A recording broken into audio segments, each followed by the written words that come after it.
Hello everybody, welcome along. Today we are going to make one of these beautiful old toolboxes out of pallet wood. Now if it looks like I'm in a messy environment and I'm cold, that's because that's exactly where I am. This is actually behind the scene at Tool Club. So the Channel 4 show Tool Club, we did one episode last year. It's been commissioned, we're now doing 15 episodes I believe. So we're out and about for 6 weeks, and this is basically the glamour of television. The reality of the behind the scenes is a grotty cold workshop in Dumfries. In fact, I'll spin you around at the end and then you can see all the little projects we've got going on, although it's a little bit top secret. So hopefully you'll see Tool Club on Channel 4 in the summer. Basically, it's an excuse for me and my mates to travel round the UK in a double-decker bus full of tools, making stuff, teaching DIY. So that's why I'm not in my lovely houseboat, which is where I intended to do this from. Throughout, you can ask whatever questions you like. They'll pop up, I believe, at the bottom of the screen, and then I'll hopefully be able to read them whilst multitasking and using tools and trying to think about what I'm saying and not falling over and chopping my hands and legs off. So yeah, hopefully this is just inspirational. I don't expect you to be building along at home. I'm going to make a few little jumps and shortcuts and show you some top tips. And basically, these are the core skills that you can use to build anything, do some DIY. And in fact, if your questions are more about DIY, like how do I put a shelf up or any of those things, then please feel free to ask them. It doesn't have to be about this toolbox. And I won't tell you too much secret information about Tool Club. I'm not allowed to, I'll get shouted at. So first things first, here's my little makeshift setup. I love pallets. There we go, I've said it, it's weird, but I love pallets. And the reason is, well, mostly because they're free. But secondly, pallet wood, once you cut it off, is fantastic. I mean, look at this little piece here. Can you see that? Look at the lovely little textures, the knots, the tones. It's just brilliant material. And it's suitable for outdoor use. It's really robust, it's been treated, it's great. It's easy to sand, readily available. The only problem is they come in all sorts of different sizes. And getting the wood off a pallet is really hard. As anyone, please make a comment below if you've tried to break a pallet up, basically, because the nails they make pallets out of are indestructible. They split the wood, it cracks. They're really hard. So you'll notice, by no complete chance and coincidence, my toolbox happens to be roughly the same size as between the nails. There's no point fighting the nails. As you can see, I've already removed mine. So what I tend to do is cheat a little bit and design products, and then you can cut the wood here, and then utilise this length of wood, which I weirdly know is about 380 millimetres, or 38 centimetres, or however many inches that is. So what I've done is I've got some bits of wood here. The design of this toolbox it's super simple. It reminds me of Grandad's old toolbox. It's just 3 bits of identical wood, the sides and the base. And then these ends here, I've used the same overall length cut in half to create that nice little detail on the end, which I think is quite fun. Then the handle, I've recessed that in, so we're going to drill some holes either end, then insert a piece of copper for no good reason other than I love copper. And I think it's really important with design that you mix things up, the tones of the copper with the rusticity of the wood. And then because I've used the incorrect material, the copper, because it's cold, basically, I've then wrapped that in string to make it more ergonomic and more comfy. I just think it's a really cool little object. So shall I stop talking and start making? Please feel free to ask questions throughout. If not, there is an opportunity at the end to do a Q&A. I usually run over, hang around, have a chat, because if I don't do this, I've got to go back to the tool bus and do some proper work. I'm going to cut some wood. Now, I'm going to try and avoid as many power tools as possible. I'm going to try and do it the way Grandad would have done it, using good old-fashioned hand saw. Now, it sounds like a simple thing using a hand saw, but it's not. It's very easy to get wrong. First thing I would always advise is, where possible, use a clamp. Like this. Presumably you can see I don't have 5 cameras on this today, no GoPro strapped to my head. So we're going to have to make do with my little laptop perched precariously on some bookshelves. Here's a little top tip for you. You don't need a set square, not all the time anyway. This angle here is 90 degrees. So when you're trying to cut a nice square edge on here, just put the saw against it, like that. Draw a line. Done. Now when you start using handsaw, forefinger out like that, and run, this is weird. I want to make sure you see this properly. Run the flat bit of the saw, not the teeth, they're sharp, but the flat bit of the saw, run that against your knuckle. Just a few times, pull it backwards till you've made a groove, and then start pushing forwards. It cuts when you push a saw forwards, not really as much when you put it backwards.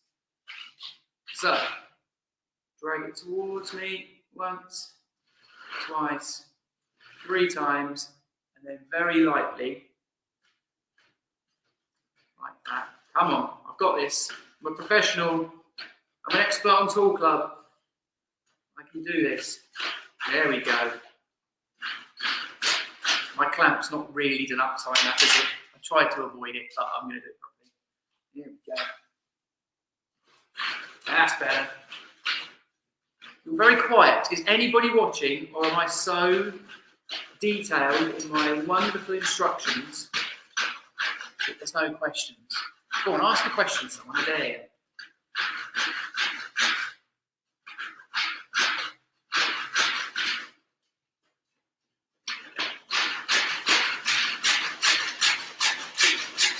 Right. We're cooking now.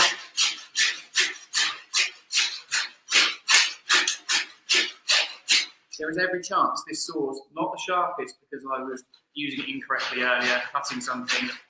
There's glue all over it.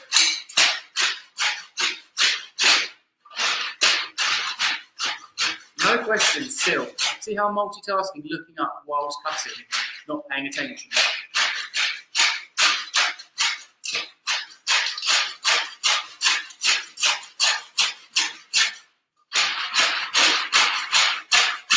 I've definitely got glue all over this saw. Look, it's terrible.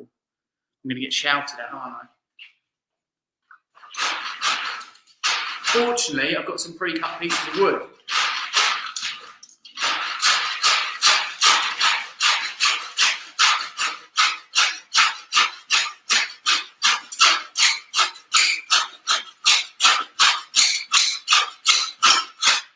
There we go. Easy. They'll speed it up in the edit, it will look fine. That's the problem with live stuff, isn't it? There is no edit. And that's the reality of telly. As you're not asking questions, I'm going to tell you anyway. This workshop here won't ever feature on the show. It looks like we did all of this on the bus.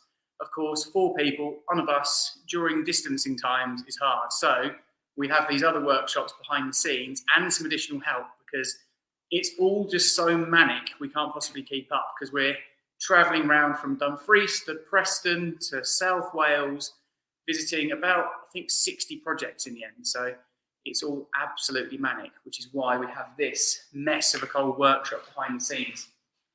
So basically, that's how you cut a piece of wood. To measure it, of course, you know how to use tape measures. We're going to have a Rants now. Has anyone noticed all tape measures are for left-handed people? If I'm using a tape measure, can you see this? If I'm using a tape measure, I'd probably have a pencil in one hand or a drill in one hand, and I'm right-handed, okay? Which means all the numbers are upside down. Why? Why is this? Why is every tape measure in the world for left-handed people? I don't know. I feel better for that. So you've cut one straight edge there. Even if you buy a new piece of timber, the ends are never perfect. So always trim a tiny little bit off. From that good end, I'm going to measure 360 millimeters, 36 centimeters, or 14 and a bit inches if you want to do that. And then mark that there. And then basically cut the other end, clamping it down with a saw that hasn't got glue all over it, ideally. And that should leave you with 4 pieces the same length. Now, like I said, 3 of those are going to be the base and the 2 sides. And then one of those, the least pretty one I expect, because some of these are gorgeous. Look at that. That's got to be a side. Or that's got to be a side. So they're the 2 sides. So one of these, that's going to be the base, just a nice hefty bit. Which means this bit here, I'm going to create the 2 pointy bits. That's not the technical phrase. These 2 end sections here. And because I'm lazy, and also When I'm designing something, I like as few parts as possible. If you have a cutting list of one of these and 10 of them and 3 of them and 2 of those, then you get confused as to how many you've got. So where possible, keep everything the same. So 3 bits exactly the same, but the end is 1 bit cut in half with a cross. Does that make sense? I think it makes sense. It makes sense in my head. So basically, I'm going to cut this in half, but doing a cross cut. Now, I know we said earlier about this being 90 degrees. That there. That is 45 degrees. So what you do is measure. And it's one of these moments where I think I wish I'd paid more attention at school in maths. Although, to be fair, I wasn't really allowed in the maths classroom because I was basically disruptive because I wanted to be making stuff in design technology. 360, half of 360 is 180. And we'll half it the other way as well. I'm slightly concerned if nobody's watching, like not even my mum.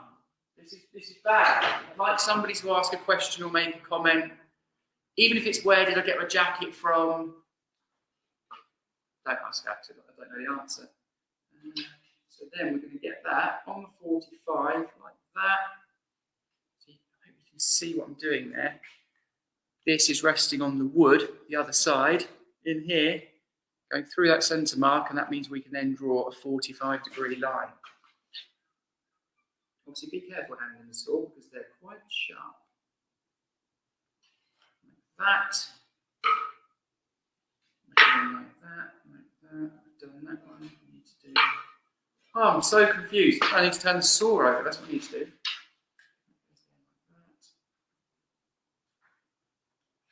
And that should be 45, and that gives a lovely point at the top.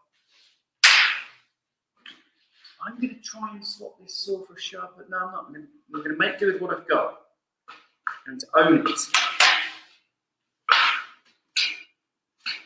This is a fantastic little starting project for a number of reasons.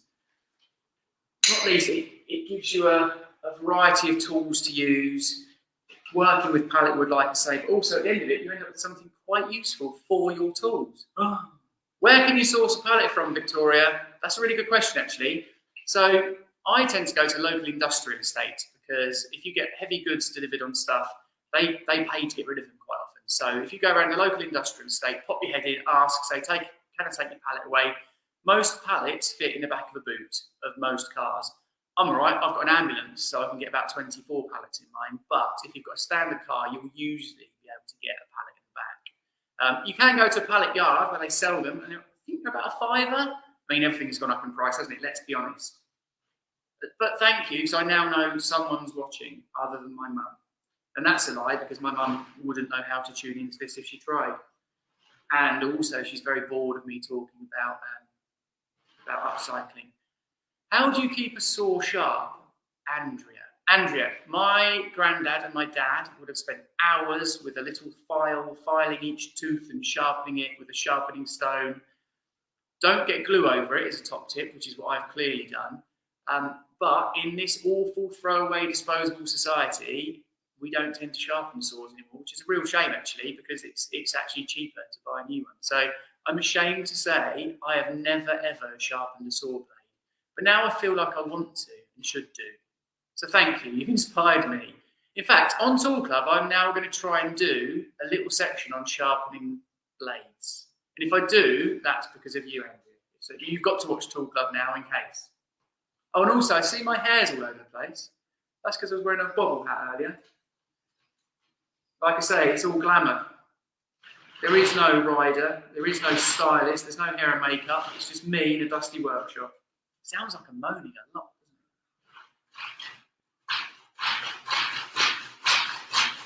doesn't it? So, same before, forefinger out, get in groove, and then don't be pushing it really hard, trying to get it done in a one-er. Very lightly, forwards and backwards. I did something similar like this with the Scottish rugby team, and they're all big lads. They're all trying to outdo each other, and then little Greg Laidlaw, the little number 9, he came in. No airs and graces, just nice and gentle, like that. is better than all of them put together. It's not about strength, it's about technique. He says, using terrible technique. Any more questions?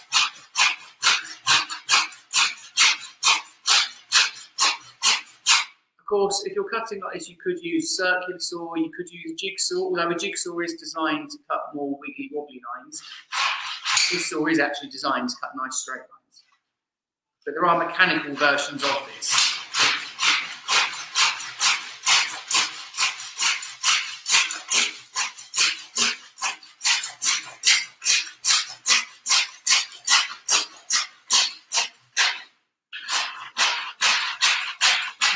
Smells so good. I've just cut through a knot and it smells incredible. I've had more compliments going home smelling of sawdust.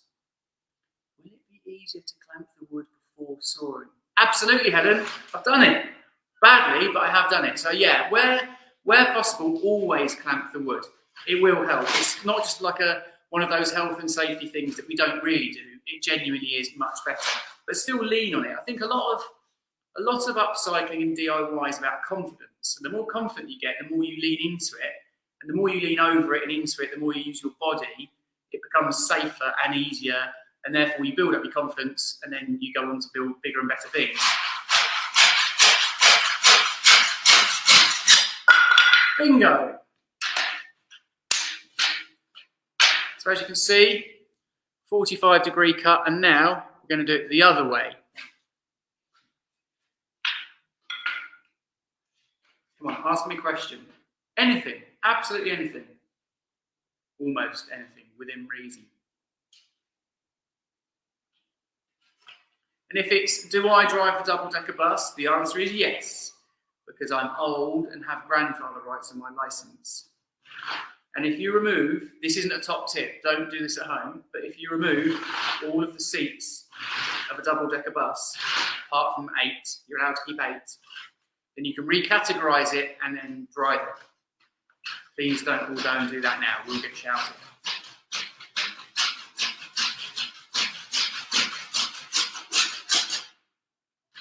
Anybody? Anything? Come on.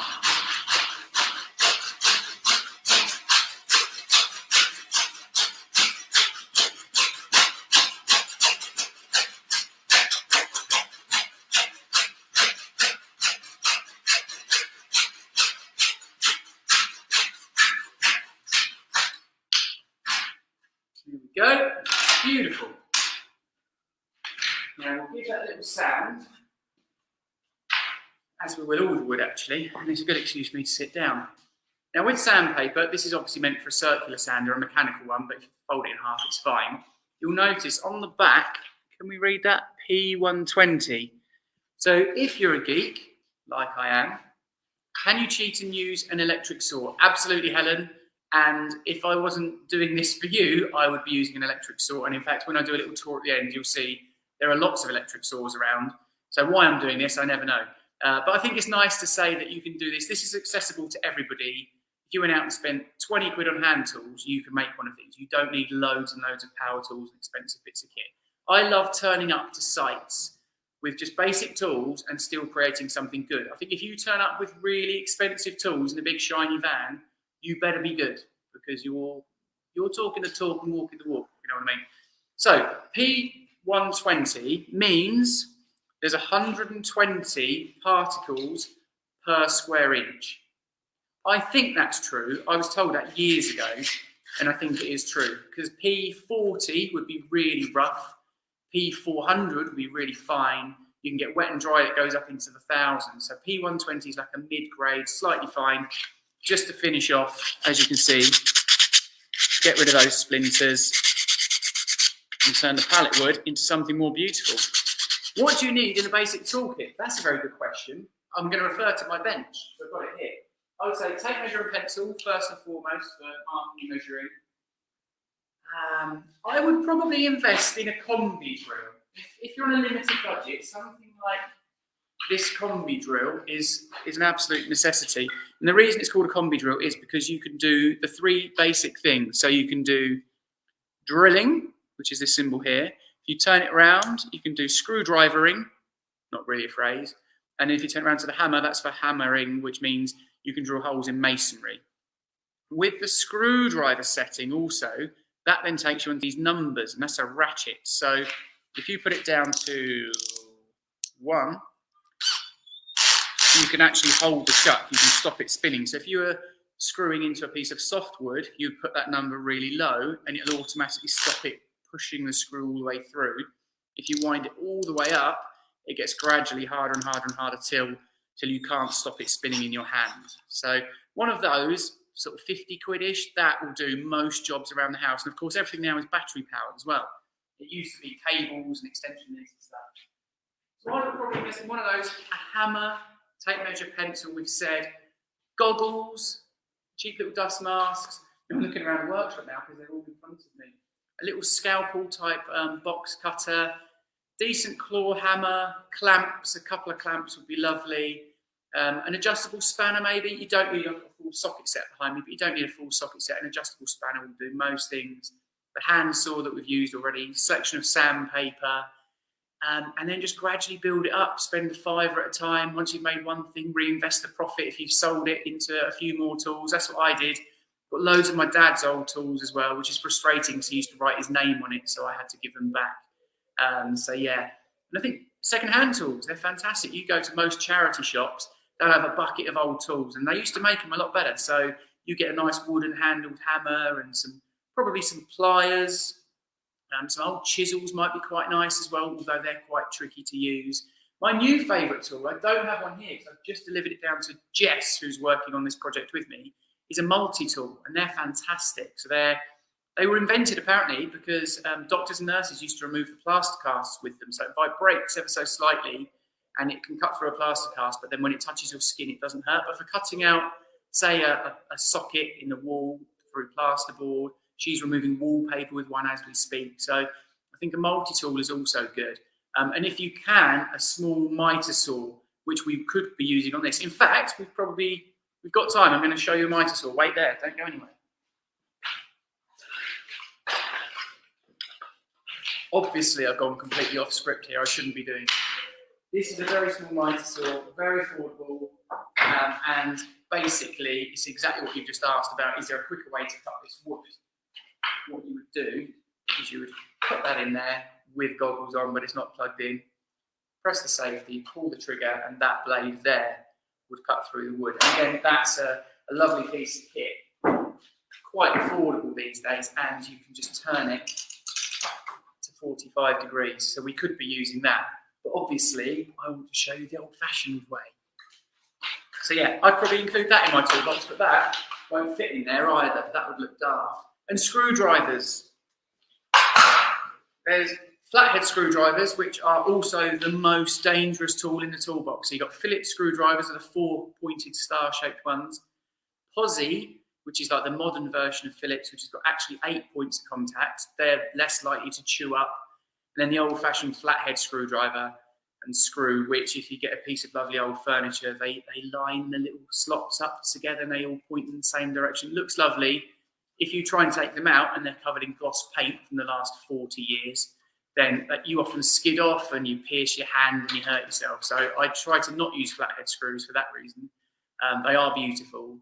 I use Posi 2s, and invest in good screws. If you ever get something from the shop and it comes with a pack of screws, put them immediately in the bin. That's not good for the planet, but they will be awful. Buy some decent screws from a hardware store.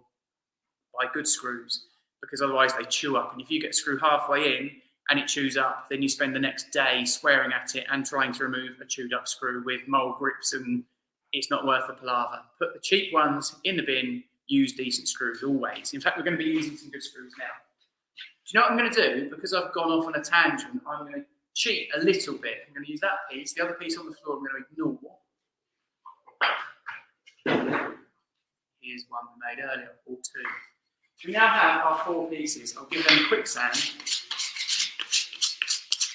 Any more questions? Nice questions. There we go. Can you paint the wood afterwards, Luke? Of course you can.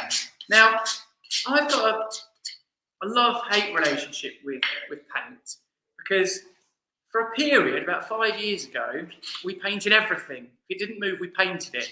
And I don't think everything should be painted. Paint is amazing. It introduces colour and tone and vibrancy and all of those things. It can completely change the mood of a design. However, something like this, you want to use the right paint. You want to use a paint that's natural, that's going to soak in. And for me, I'd probably, if I was to paint it gently and lightly. Don't slap it on loads. Then maybe even sand it back and distress it, because I want to see some of the grain. For this, I might even use a wax or an oil to nourish the timber, to change the tone, to bring out the grain. So yeah, but don't paint everything. I think we went through a stage, probably myself included, where we painted every piece of furniture in chalk paint and then went, oh, maybe the wooden tones are also nice.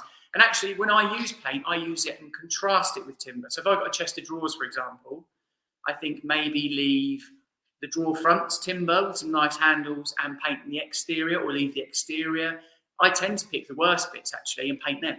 So if it's already worn a little bit, keep the nice timber exterior, and then where it's worn on the drawer fronts, maybe paint them a contrasting colour. So what I'm saying is, don't slap paint everywhere. Use it in the right way, beautiful tones and textures, and use good quality paint. There's a lot of nice paints out there now. I use Cornish milk mineral paint because it absorbs in beautifully, it goes on smooth, it's toxin free. So invest again in good paints, I would say, and good brushes. Don't use those really cheap brushes either.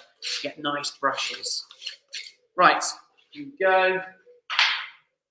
That's done, that's done. 3 more bits of timber we selected earlier with those knots. Look at that. Again, don't sand that too much. Maybe just a quick tickle with the sandpaper. Take the rough bits off. There we go. A close-up of someone sanding a piece of pallet wood on a Thursday. Is it Thursday? Something like Thursday, isn't it? I've been living out of a suitcase for a week, and I'm going to be living out of the same suitcase for the next 5 weeks, so I won't know what month it is at the end of all of this. That's the funny thing, I think, when you watch these TV shows, you don't realise actually what goes on behind the scenes. At the moment, we've got 17 people working on this, and when you watch it, you'll just see 1 hour episode. That's probably taken us 2 or 3 days, lots of design work. And yeah, I mean, I don't want your sympathy. I love it, I enjoy it, but it's a lot harder than people imagine. And we don't stay in the Ritz either. We stay in a Holiday Inn down the road. And you'll notice there's not a tray of blue M&Ms waiting for me after this. There's my ambulance outside, full of junk, which I've got to take back to the hotel for a meeting. I'm not moaning. It does sound like I'm moaning, doesn't it? Here we go. Right, now, we've got all the pieces. They're all measured, marked, cut, sanded. At this stage, you could use nails. The problem I find with nails is they always bend and buckle and stuff. And also, if you want to adjust it or amend it or something goes wrong, it's hard pulling nails out. Screws, they go in, but they also come out as well. The only thing with screws is, on something as thin as this, because, you know, it is free pallet wood, you probably should pre-drill it. So I'm going to show you how to do that. Let's work out how to assemble this.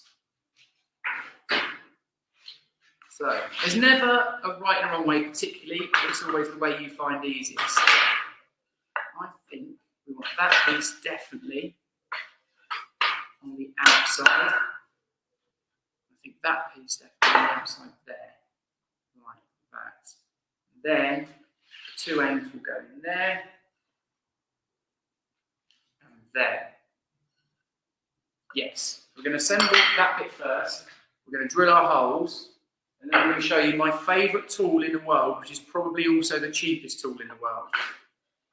Now you're intrigued. I tell you what, guess. See who can guess what my favourite and cheapest tool in the world is. Anyone? I'll give you a clue. It's to do with the copper pipe.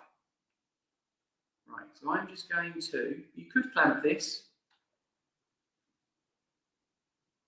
I'm going to put a screw in there. So this is a 2 or 3 millimetre drill bit, just a nice small one.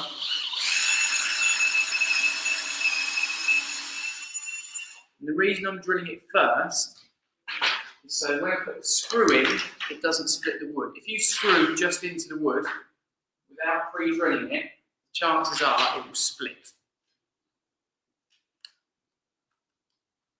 So pop that screw in there. Line it up again. Like that.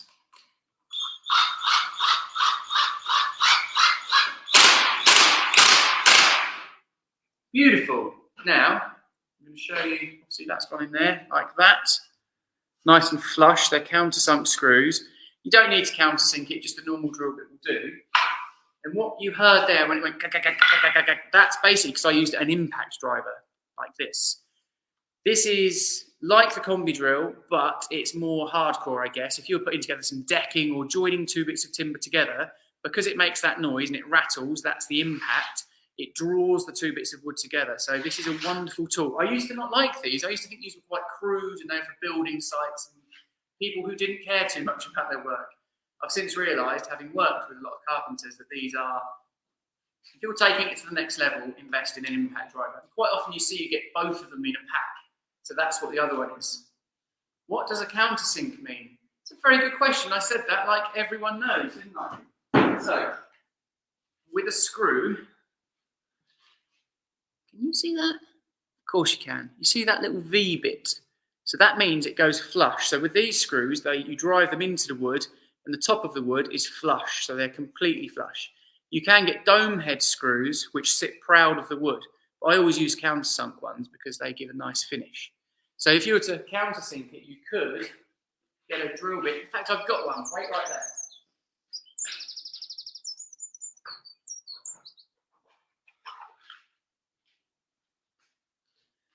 This here, there we go.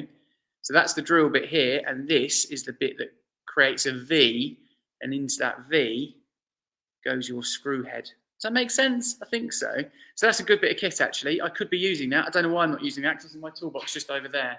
But Andrea, that's what you need in your life, a countersink a bit. Countersink a bit? I think I've made that phrase up. Anyway, right, where were we? Good question, Andrea. Nobody guessed, by the way, what my favourite tool in the world is. It's to do with a copper pipe. It costs about £2.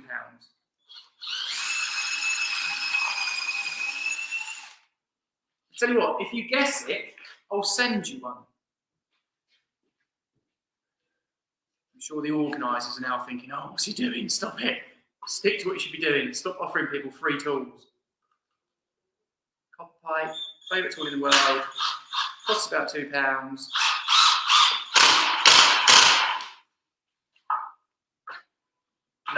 Nobody wants free tools. Okay. Cool. This is kind of the joy of working with recycled materials, but this wood is very twisted. It's okay, we're working with it, and if in doubt, it's rustic.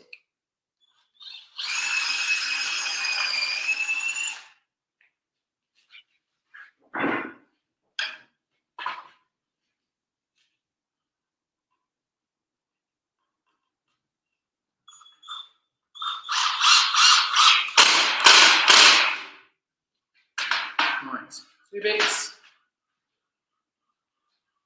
Which bit did I say? Oh, look at that. That with a bit of oil on it. Gorgeous.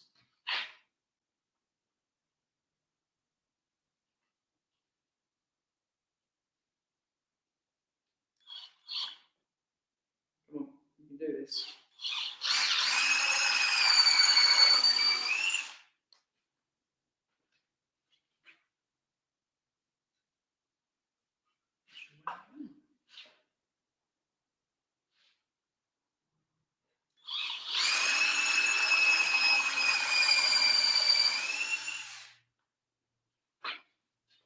Any more questions? Keep them coming.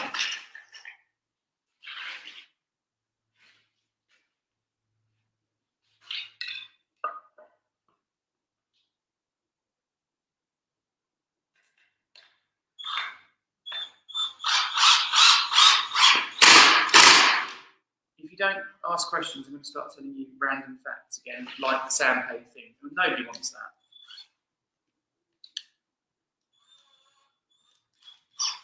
careful, I'll tell you about drill bits. And which ones do which. Nobody wants to hear that.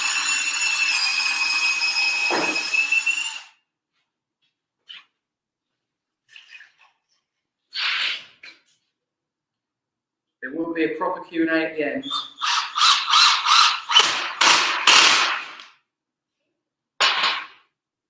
So if you've any proper grown-up questions, you can ask them then.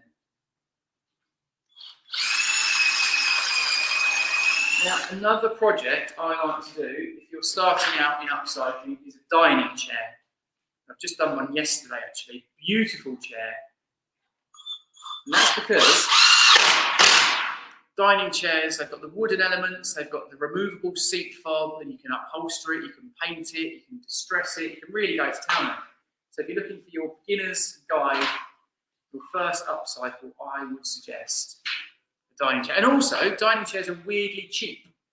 In a world where everything is really expensive, if you find a dining chair in a charity shop, it's probably a tenner, which would have been hundreds of pounds, because if you ruin one dining chair out of your set of 4, the other 3 are kind of instantly worth nothing. So a good starting point is a dining chair. Here we go. Going for it now. That bit there is built.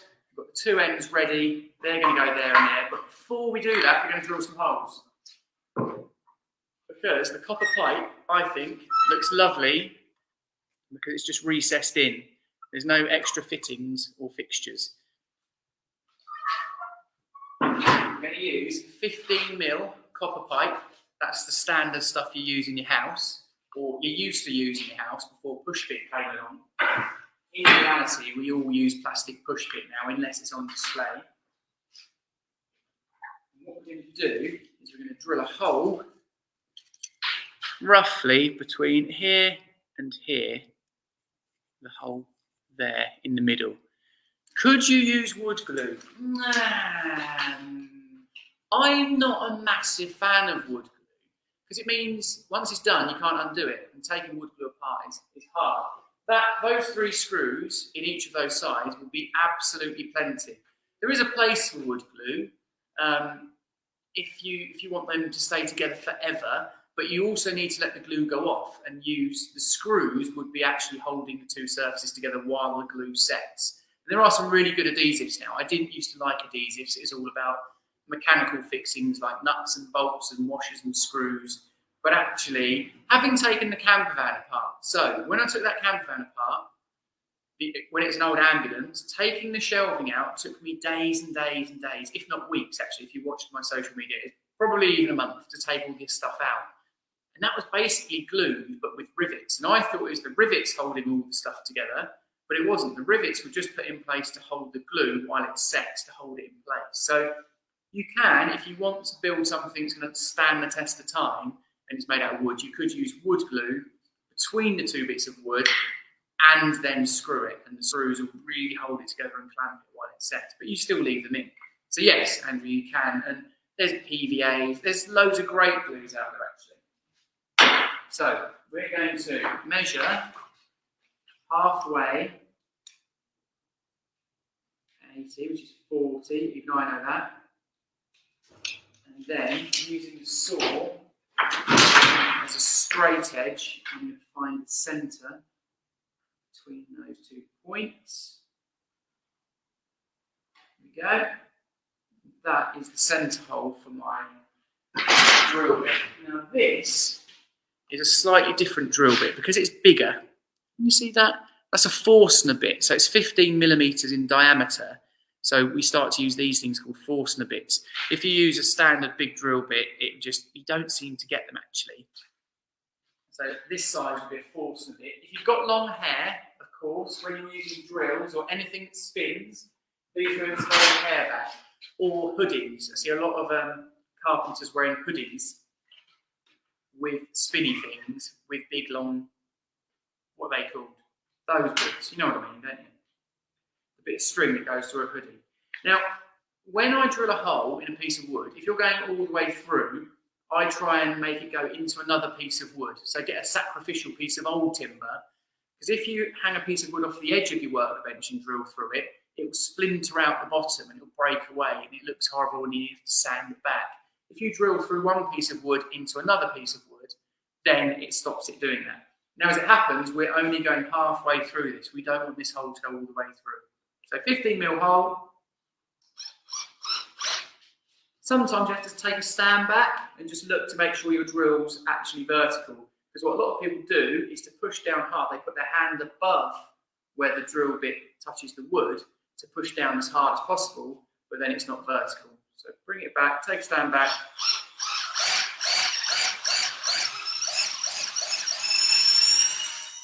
And that should do it. One done. Same again on the other one. Quickly measure and mark. Cheat a little bit and guess what that is. My brother often tells me we're not making Swiss watches because I can fixate over the micrometer and actually it's not a bit of pallet wood, just crack on. We're not making Swiss watches. So he's got a very good point. But I guess it's being a perfectionist that means I like making good stuff. Just because it's a pallet, it's not an excuse for bad craftsmanship, is it?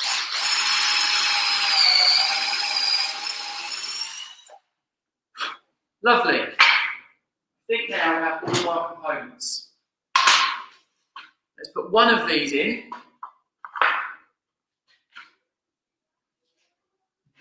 I'm going to move ahead a little bit now because I've shown you the same thing a million times.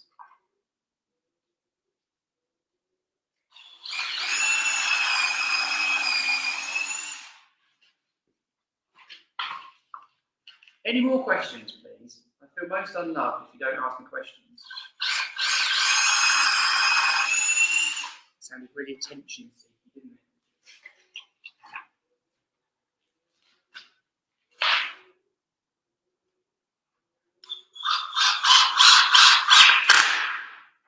Now, I do believe if you're watching along and thinking, I haven't sort of recorded this or I haven't kept up, I do believe, and somebody will probably tell me, that you can access this for some time to come.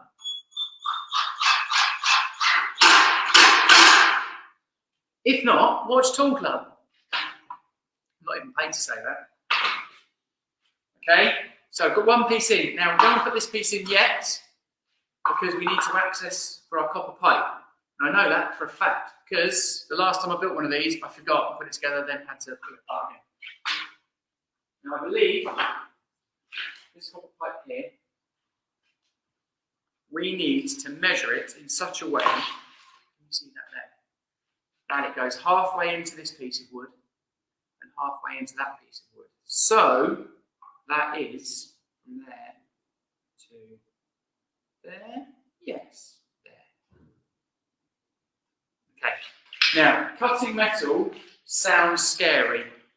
And a lot of people think as soon as you do metal work, you're into welders and you're into angle grinders, and it's a whole new world of pain and danger because cutting metal, you've got sparks and yeah, you can set fire to yourself, I suppose. Never have turn-ups in your trousers. I'm vertically challenged, 5'8.5".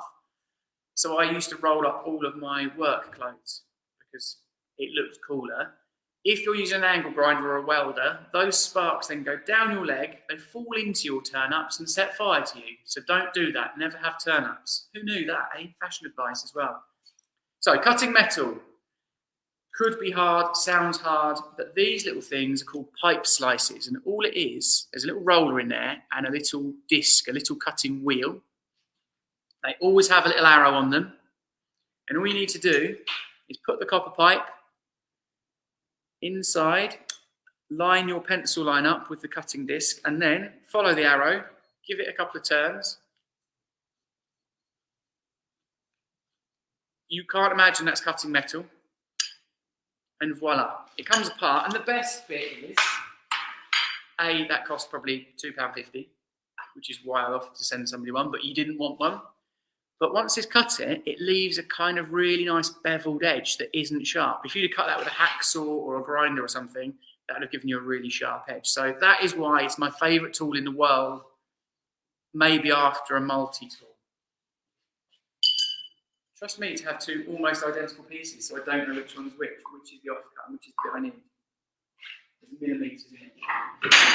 Look how beautiful copper pipe is, and the good thing is this is just kicking around in my workshop. So this is probably been around for 5 years. It's covered in like grease and rubbish and stuff, which I quite like. But if you polish that up with a bit of like Brillo pad or a scourer or a bit of tea cut on cloth, that would absolutely ping. Now we've got the piece of copper pipe. We can insert that into there, into our hole, which is 15mm, so it's nice and tight. That bit there. Now this bit's really tight. There we go. Hopefully that works a treat.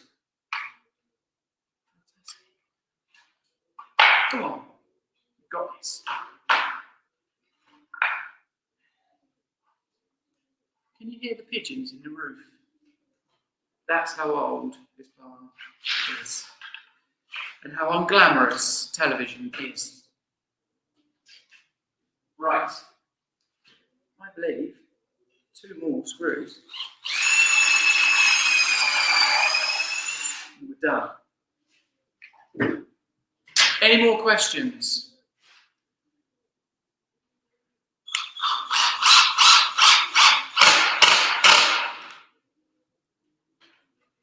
Look at that piece of wood. That is absolutely lovely. Do you know what I'm going to do with this? I'm going to go and gift this to Jess, who I spoke about earlier.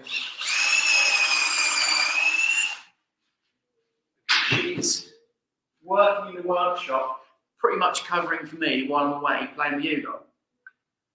So I'm going to gift her this.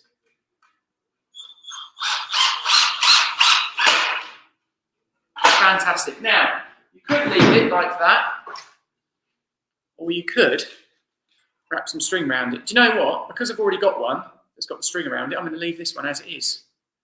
You don't need to do that, do you? Shall I show you how to do it anyway? Basically, get a nice piece of twine, like this. I think it's from a garden centre or something. And because the handle isn't fixed, it spins, all I did was start it there and then spin the handle. Basically, because I'm lazy. Don't spin the string, spin the handle. Anyway, that's a way of doing that. Then at the end, when you get to the end, get a little screwdriver. I found myself a tiny little flathead screwdriver, the one that we cut ourselves with, and then just tuck it in underneath afterwards. But I think actually, I've got myself a nice matching pair. That'll do, wouldn't it? Is anyone going to make one of these? Please write a little comment if you're actually going to make one. I think you should. Or actually, when you think about it, we've made slightly big bird boxes. So you could use all of those techniques, all of those tools to make a bird box. Because that's that sort of shape with the roof. You've drilled a hole for your bird. Different birds have different size holes, don't they, apparently? Like blue tits are 23mm, I think, I really remember. Does anybody have any questions? Best question now wins a pipe slice. There's a challenge. Anybody? Does nobody want a pipe slice? Second best tool in my toolbox. No? Nothing. What a bunch. I must be so thorough. Well, in that case, thank you for watching me. I hope you've enjoyed all of these virtual village halls that you've seen so far. I'm going to watch something tonight, I think, from the virtual village hall. And yeah, thank you for coming. If you've got any questions that you didn't want to ask on here, drop me something on Instagram, like drop me a DM or a comment in one of my posts. And if nothing else, please tune in and watch Tool Club, because you'll probably see some of those top tips, but a lot more as well. So thanks for having me. Don't know what to do now.